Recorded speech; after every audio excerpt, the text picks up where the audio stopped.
All right. Well, hello everyone and happy Monday. It's digital host A.J. Wuest here, welcoming you back to Before the Four. Of course, the live stream where I go through some of 48's top news stories and then some before our 4 o'clock newscast. I apologize to you all if I sound a little bit hoarse this afternoon. I'm currently battling an allergy infection, and so my voice is a little hoarse today, but you know, that allergy infection is not going to stop before the 4 today. Wherever you're watching the stream this afternoon, whether it's on Facebook, YouTube, or of course the 48 Now live stream, as always, thank you so much for watching and spending just a bit of your Monday afternoon here. Now let's begin with some of our top news stories, shall we? And let's begin with a breaking story over the weekend in which 3 people from Huntsville were killed in a plane crash in Montana on Friday. Now, Montana authorities told 48 that the plane crashed Friday in a very remote area of Bob Marshall Wilderness where there was no cell signal. They say the plane dropped off radar and the scene was found on Saturday morning. First responders made their way to the area, and the sheriff announced Saturday night that there were no survivors. Now, Huntsville native Mark Anderson and 2 of his daughters, Lainey and Ellie, were all killed in the crash. And today, 48's Callie Neese, she'll be following up on the situation. She's speaking with friends of the victim coming up in our evening newscast, so make sure to stick around. But such a tragic situation all around. But now let's talk about the weather. First alert, Chief Meteorologist Brad Travis with the latest. Brad? Well, a quiet afternoon after a really chilly start out there. We've got another front coming in tomorrow, bringing in reinforcing cool air, a little breezy ahead of it. Current temperatures in the low 70s out there. We'll keep those for a few more hours. 74 in the Shoals. Just a beautiful day. Not as windy as yesterday. And the temperatures really all over the state are in the 70s. Just a little warmer the farther south you go. There's our next colder air mass up there. Minneapolis, Sioux Falls, Rapid City in the 50s. That area low pressure is going to swing through and pull a cold front through here during the middle of the morning tomorrow. Ahead of it, increasing clouds tonight. Lows in the 50s, so not as chilly tomorrow morning, and maybe a brief spotty shower for the late morning hours. That should be it. You can see the clearing line here from Fayetteville to Moulton. That's right around 11 o'clock or so tomorrow morning. That's going to sweep through the area and bring with it another chill with overnight lows dipping back into the 40s once again Tuesday night into the morning hours on Wednesday. Here's your 3-day forecast. 72 tomorrow, a little breezy out there. 69 Wednesday with a morning low of 43. Upper 30s, low 40s again Thursday morning with a Thursday high of 72. Yet another front coming in this weekend, so plenty to talk about today at 4, 5, 6, and then again at 10. All right, that is good to know, and let me pull up this right here. You guys all know the drill. 48 First Alert Weather Extra. As I say every day, that is going to be tonight at 9:30. And of course, First Alert Chief Meteorologist Brad Travis will be back here in the CTV Center, and he'll have all the latest that he's seeing on the radar. Feel free to leave a comment, any questions, thoughts, concerns you might have. Brad will shout you out right here on the live stream, and he'll work to find that answer for you. But you're just not going to want to miss it. First Alert Weather Extra. But now moving over to another story from over the weekend in case you missed it, heading out to Tony, where a child is in critical condition after getting hit by a car. 48's Noah Cowell spoke with the child's parents and has more.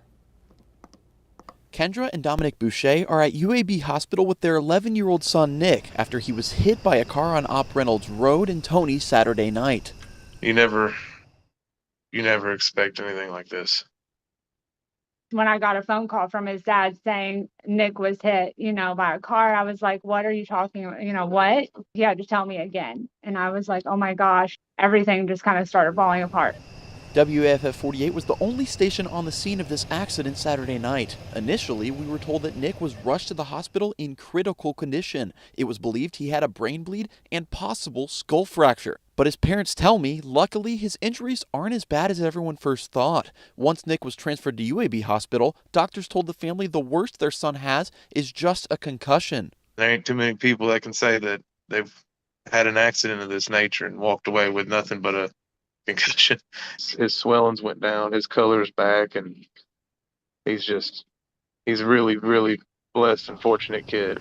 Aaliyah says the crash is still under investigation, so it's not clear yet what actually led up to this collision. The parents say the person who hit Nick actually reached out to them and has been praying for their son's safety since that crash. The man driving, he did everything he could, and as soon as it happened, he jumped out and he went right to helping and calling 911. When Nick gets out of the hospital, he said he wants to meet up with him and give him a hug and tell him he's glad that he's still here and that it isn't what it could have been. Reporting in Tony, Noah Cowell, 48 News, on your side. Sad situation there, but now we're going to head to break, but coming up, recapping the No Kings protest in Huntsville over the weekend, an upcoming event for country music fans at the VBC, and how Huntsville played a massive role for women and the right to vote. It's all ahead. We'll go through it all in 1 minute.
All right, break is over. Hello, everyone, and welcome back to Before the Four. During the break, I had to get a swig of water. Honestly, right now, I sound like I was at that Alabama-Tennessee game over the weekend, smoking one of those fat cigars that I know all the Alabama fans in the crowd were smoking. And hey, major shout out to the Crimson Tide. That was a very impressive win over the Volunteers this past weekend. But now let's continue Before the Four. Now on Saturday, thousands took to the North Alabama streets for the No Kings protest. There were protests nationwide and several here in the state, including Athens and Huntsville. 48's Noah Cowell with more on those protests. What got the power? People power. Who's got the power? We got the power. Protest organizers estimate several thousand people gathered here on Governor's Drive Saturday morning, all the way from Memorial Parkway to the beginning of the mountain. They say they were impressed by the last turnout a few months ago, but this one was even bigger. I got pretty emotional when I saw how many people were out here. It's crazy. The energy and the excitement and the crowds for the previous No Kings and for this one is very different for Huntsville. There is something happening here on the streets, whether people want to believe it or not. Thomason, who says she's marched on Washington several times, says these crowds reflect passion from thousands of people who are desperate for change. I feel things in this country are slipping away, and we're going to continue to fight it. We don't have secret police in the U.S. We don't snatch people off the streets. We don't ignore court orders, and we don't trash the Constitution. Over in Athens, around 300 people gathered for their protests, tripled the crowd that gathered months ago. They believe this is just indicative of how dire the situation has become and how important it is for them to come forward and fight for what they say is right. I am so glad to see people standing up, because when we see people's rights being violated and trampled on, no due process, shipped away, treated like cattle, then it's our job as citizens to stand up for them.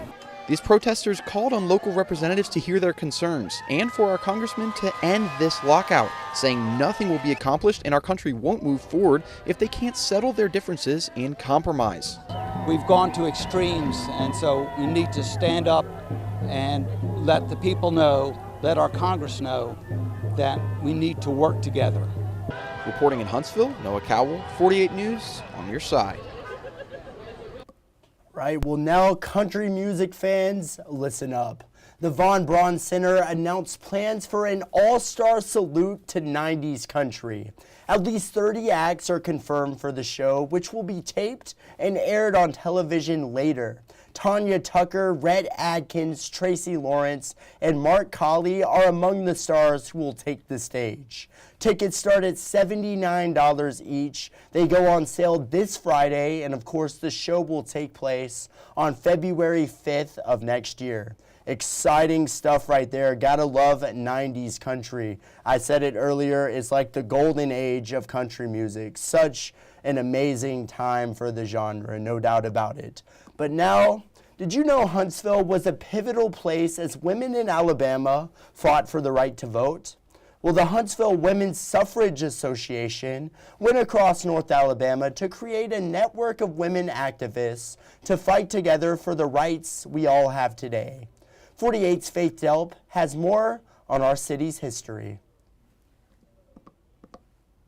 In 1895, two pioneers came to speak in Huntsville. Susan B. Anthony and Carrie Chapman Catt wanted our city to join the fight for equal voting rights. They found several local women eager to help. The YMCA on Green Street refused to allow Huntsville's Equal Suffrage Association meetings. So Ella Lee Chapman Humes, the daughter of a former governor, used her own home on McClung Avenue to host the events. If these walls and these rooms could talk.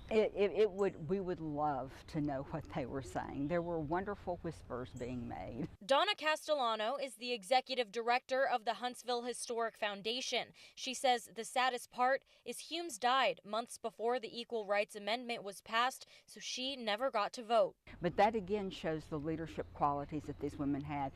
Pushing for something, not knowing if you would see it through to completion, but still understanding that it was something valuable that should be done.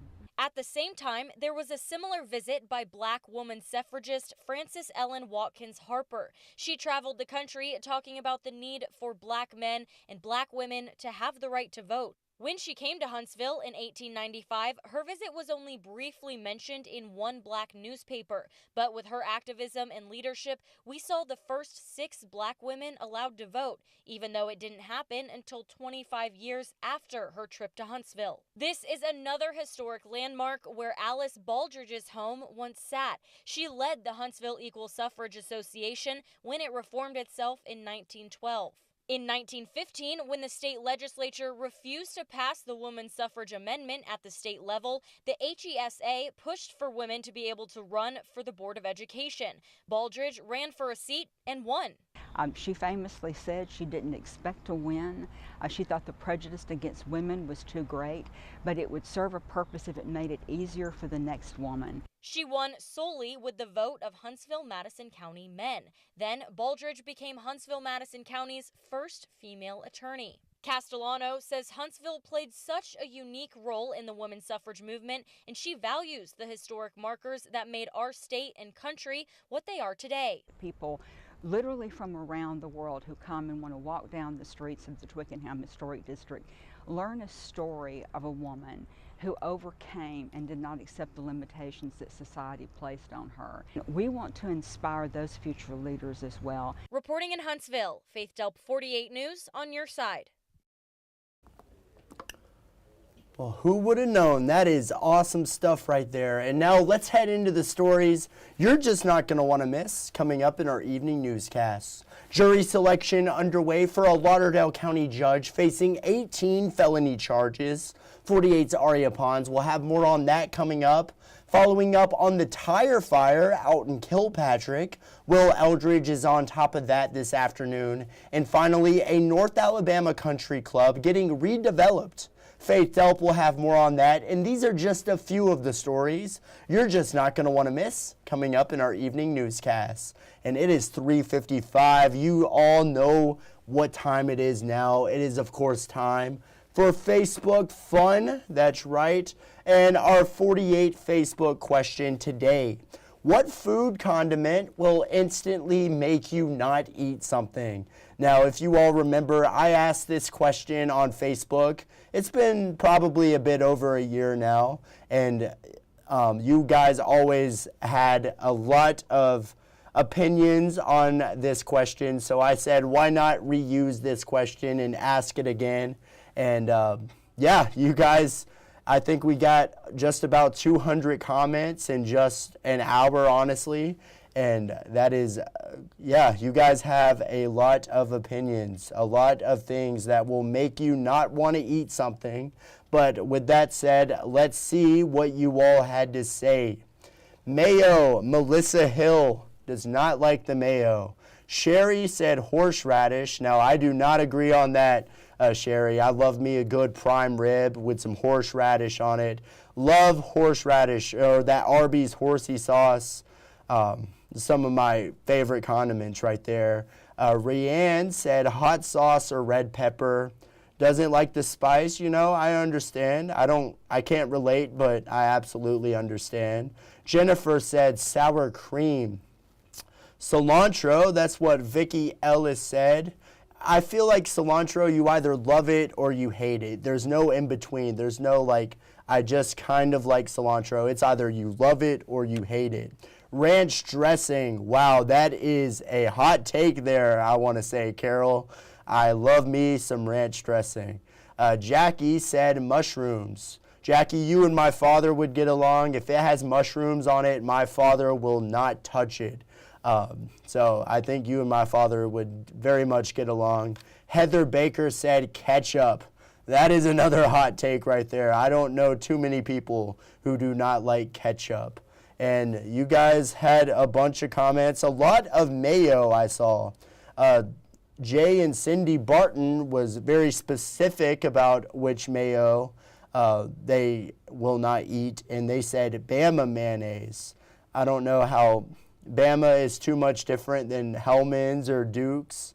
But Jay and Cindy will not eat the Bama mayonnaise. Absolutely. A lot of people said hot sauce also. I am personally a huge fan of hot sauce. Back in the day, I would put a hot sauce on almost anything. I'll be eating lima beans and I'll put some hot sauce on it. Give it some extra spice. Why not? But y'all, oh, someone said pesto. That's what Susie McCollum said. Will not touch pesto. But anyway, thank you all for commenting on today's Before the Four and commenting on our 48 Facebook question today. I think I'm going to go and get a swig of water. That's just about all the time I have today. But as always, thank you all for watching, and you all have a great rest of your night. Thank you all once again for watching.